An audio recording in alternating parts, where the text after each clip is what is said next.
যতটা বর্ণময় এখানকার প্রকৃতি, ঠিক ততটাই বিবর্ণ এই এলাকার জনজীবন। কোন জায়গা এটা বলুন তো?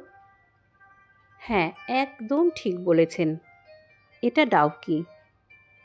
ভারত বাংলাদেশ সীমান্তে অবস্থিত মেঘালয়ের একটি প্রত্যন্ত জনপদ।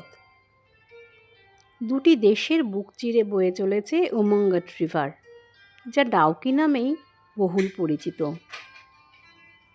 নদীর একপাশে মেঘালয়ের শিলং, অন্য পারে বাংলাদেশের সিলেট। পশ্চিম জয়ন্তিয়া পাহাড়ের কোলে এই পর্যটন কেন্দ্র। এই অঞ্চল বিখ্যাত প্রকৃতপক্ষে ডাউকি নদীর স্ফটিক স্বচ্ছ জলের জন্য।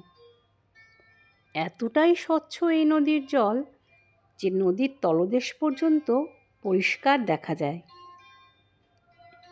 মনে হয় নৌকাগুলি সব শূন্যে ভাসছে।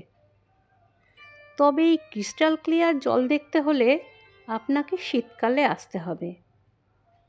বর্ষাকালে পাহাড় থেকে নেমে আসা উচ্ছল ঝর্ণার জলে ডাউকি তার স্বচ্ছতা হারায়। নৌকাবিহার এর অন্যতম আকর্ষণ, তাই ডাউকি এলে নৌকাবিহার মাস্ট। দুপাশে সবুজ পাহাড় আর তার বুক চিরে বয়ে চলেছে স্ফটিক স্বচ্ছ ডাউকি। এ এক স্বর্গীয় অনুভূতি।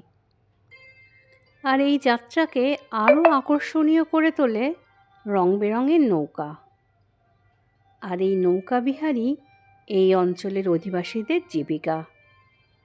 এদের জীবন জীবিকা নির্ভর করে মূলত এসব পর্যটকদের উপর নির্ভর করে।